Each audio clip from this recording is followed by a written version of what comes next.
Bonjour, bienvenue dans Mini Thérapie. Aujourd'hui, nous accueillons Nicolas qui va nous parler de son parcours en tant que 10. Bonjour Nicolas. Bonjour Zénab. Je te laisse te présenter avant de démarrer. D'accord, je m'appelle Nicolas, j'ai 47 ans et j'ai été diagnostiqué dyscalculique à l'âge de 30 ans. Est-ce que tu peux nous raconter un petit peu ton parcours à l'école, comment s'est passée ta scolarité, comment tu percevais certaines matières, quel a été le retour aussi de tes enseignants et aussi de ta famille? Globalement, j'ai toujours eu des problèmes avec les mathématiques, la physique, la chimie. C'était des matières vraiment qui étaient très contraignantes pour moi.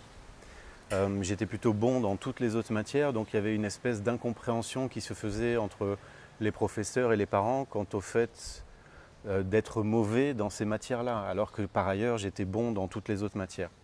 Donc on a tout de suite mis ça sur je ne comprends pas bien, je ne travaille pas assez, je n'étudie pas assez ou je ne suis pas assez attentif en cours, des choses comme ça. Et on m'a beaucoup mis la pression sur ces matières-là, surtout que dans ma scolarité de la 6e à la 3e, tous les profs principaux, c'est des profs de maths ou des profs de physique. Donc que des profs qui te considèrent comme étant un élève qui ne fait pas d'efforts. Si tu es mauvais dans toutes les matières, on dit ok, bon, il a un problème de compréhension générale, c'est pas grave. Mais quand c'est très spécifique comme ça, on a l'impression que tu ne travailles pas cette matière-là. Parce que tu comprends le reste, pourquoi tu ne comprends pas ça? Et moi, j'avais des vrais problèmes avec les chiffres. Les chiffres se mettaient à danser. Quand je regarde une page avec des chiffres, je ne la comprends pas. Je ne comprends pas ce que je regarde. Les 8, les 6, tout se mélange et je n'y arrivais pas.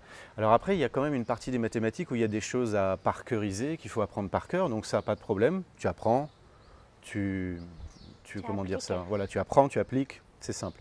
Mais des choses de déduction, où il y a tout un schéma de calcul à faire avec plusieurs opérations, c'était sûr que c'était une catastrophe pour moi. Donc j'ai eu de cours de maths toute ma vie, en plus à la maison, de la 6e à la 3e. Voilà, j'ai eu des problèmes, des profs de maths ont convoqué mes parents régulièrement. Enfin voilà, chaque année les mathématiques, c'était un palabre à la maison, quoi. Et dès que je suis arrivé en seconde, qu'on a enlevé les maths et la physique, j'ai fait une filière littéraire, langue, français, histoire. Ça s'est très bien passé. Très bien à un niveau où même moi j'étais surpris. C'est-à-dire que je suis passé des mauvais à félicitations, encouragement, j'ai eu un bac avec mention, enfin voilà. Donc j'étais pas stupide, il y avait quelque chose que je ne comprenais pas. Et du coup, comment ton parcours scolaire a orienté ta vie professionnelle? Bon, c'est vrai que avec un bac littéraire et option art plastique, enfin, des choses comme ça, je me suis orienté vers des métiers qui sont dans l'artistique. Donc pendant un moment, les mathématiques n'étaient plus un problème du tout. C'était du passé et j'étais bien content et ça marchait plutôt bien. Donc, mais c'est vrai qu'à chaque fois que j'étais confronté à des mathématiques, parce qu'il y en a quand même dans la vie, j'éprouvais des difficultés, je devais trouver de l'aide à côté. Donc voilà. Mais j'ai vraiment choisi des métiers qui n'ont rien à voir avec tout ce qui pourrait être mathématiques, comptabilité, gestion, tout ça, je ne l'envisageais même pas. Est-ce que tu as mis en place des moyens de compensation finalement? Oui. Est-ce que tu as trouvé des petites techniques? Oui, j'étais obligé parce que pour le peu que j'arrivais à comprendre, de trouver des béquilles ou des façons de gérer ça pour ne pas perdre le fil de mes pensées.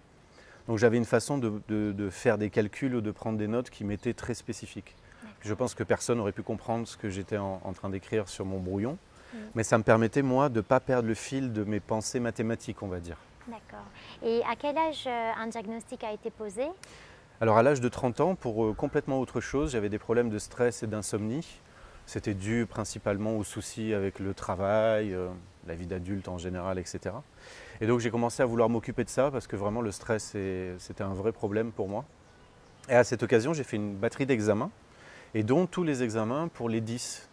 Parce que le médecin qui s'est occupé de moi s'est dit peut-être qu'il y a un problème aussi de ce côté-là. Donc on a fait plusieurs examens. Et c'est là qu'on s'est aperçu que je souffrais de dyscalculie. D'accord. Et qu'est-ce que ça a changé dans ta vie, le fait de pouvoir mettre des mots, le fait de pouvoir poser un diagnostic? Ça m'a libéré. C'est-à-dire que j'ai compris que je n'étais pas débile. Parce que quand pendant des années on te répète que tu es imbécile, que tu ne fais pas d'efforts, parce qu'on considère vraiment dans l'apprentissage pédagogique que les mathématiques sont le reflet de la pensée intellectuelle, du raisonnement. Comment on arrive à réfléchir, comment on arrive à faire évoluer un raisonnement dans sa tête. Le référent, ce sont les mathématiques, qui pour moi étaient une catastrophe. Donc j'ai compris tout à coup pourquoi les chiffres dansaient sur les pages de calcul, pourquoi je ne comprenais rien, pourquoi 2 plus 2 égale 4, ça ne me convenait pas. J'avais besoin d'explications. Si tu me dis 2 plus 2 égale 4, je voulais savoir pourquoi. Mais il n'y a pas de pourquoi. Avec les mathématiques, il y a des choses, c'est comme ça. Et donc des choses comme le chiffre pi, par exemple, c'est un chiffre moi, que je comprends, que j'arrive à appréhender. Et donc ça m'a rassuré. Je me suis dit, ok, donc tu n'es pas fou ou tu n'es pas bête. Oui. C'est juste qu'il y avait quelque chose que tu ne comprenais pas. Et on développe tellement de techniques dans sa tête pour compenser et continuer à avancer, mais ça fait quand même du bien de savoir ce qui s'est passé. Et aujourd'hui, si tu devais donner un message à ces personnes-là qui vivent les mêmes choses que toi, qu'est-ce que tu aimerais leur dire? Bon, d'abord, c'est qu'a priori, il y a de l'espoir. Ce n'est pas parce qu'on souffre d'un 10 qu'on ne va pas arriver à avancer dans la vie.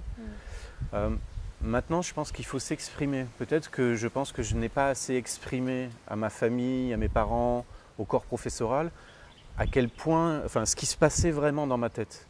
Parce qu'en fait, leur analyse était rapide. Ok, il ne comprend pas, il est un peu mauvais en mathématiques, donc on insiste. Et je les laissais faire. Comment tu peux expliquer quand tu as 12 ans que quand tu regardes une page, les chiffres se mettent à danser? C'est impossible de dire ça. Les gens vont penser même que tu essayes d'esquiver, tu vois. Oui. Donc je dirais qu'il ne faut pas avoir peur d'exprimer ça quand on est petit, de vraiment avoir confiance en ses parents, avoir assez confiance en ses parents pour leur dire vraiment ce qui ne va pas. Et ensuite de garder espoir, parce qu'on trouve toujours, le cerveau humain, c'est une machine incroyable. On trouve toujours des moyens pour compenser, pour avancer et pour faire son chemin dans la vie malgré tout. Oui. Et ce n'est pas parce qu'on a un 10 que finalement on est en échec total tout le long. Pas du tout, je pense qu'au contraire, ça m'a donné une certaine force.